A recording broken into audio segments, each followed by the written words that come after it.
the star did begin to move. Local academics have snubbed the visiting scientist. The Nobel Prize. Useless. This country will be suffering the effects of that decision for decades to come. A solid professional reputation. Star Trashed. refusing to meet This is them. the important thing about life. To be compassionate to your fellow man. 30 years of innovative research wasted. You got to wonder, how on earth did it come to this?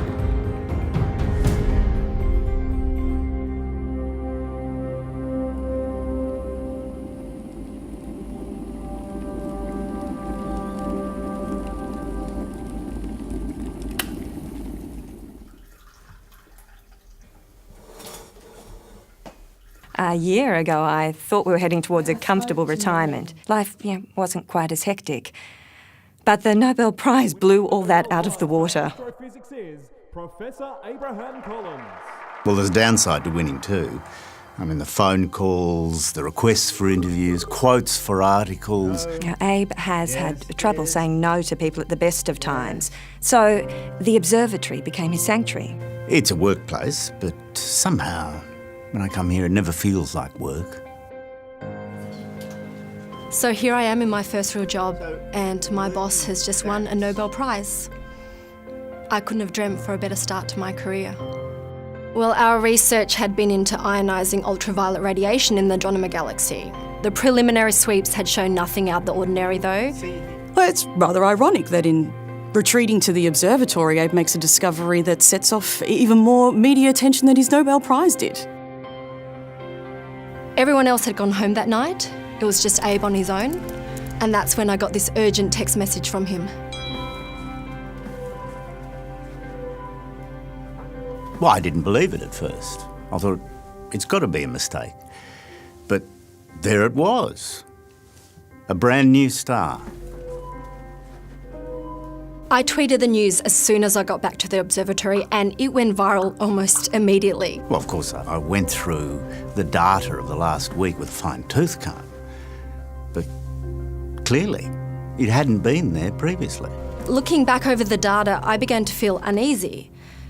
You see, stars form from giant molecular clouds, and there was nothing like that nearby this new star, so how did it come into existence? From what matter was it formed?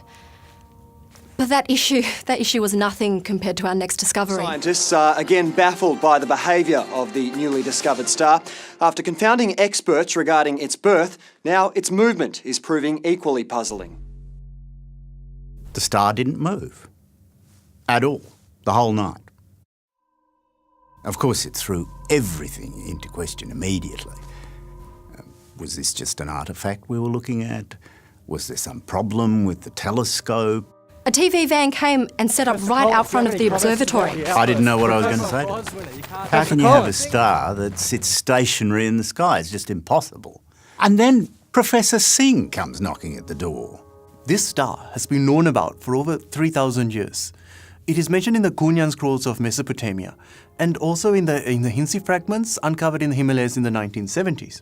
Now, both of these refer to a new star announcing the birth of the Anointed One. Archaeoastronomy is JM's pet subject. Whether or not it can be regarded as a scientific discipline, well, it's debatable. I have one of the best private collections in the country, including the famous Mazarine stone. The inscription reads, "A newly formed star shall herald the coming of the Masih Ra, and the star shall illuminate the paths for those with the wisdom to follow." Abe's very approachable, and he's willing to listen to anyone, no matter how crazy their ideas may seem. A lot of scientists these days have forgotten that a tremendous number of breakthroughs have come from people that traditional scientific thought has ridiculed. Well, JM showed me texts that were undeniably thousands of years old, and from civilizations on opposite sides of the globe from one another.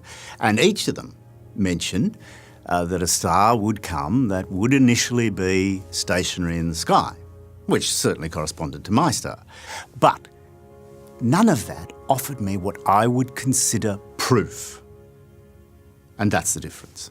coordinates of JM was so convinced that this star was definitely the one.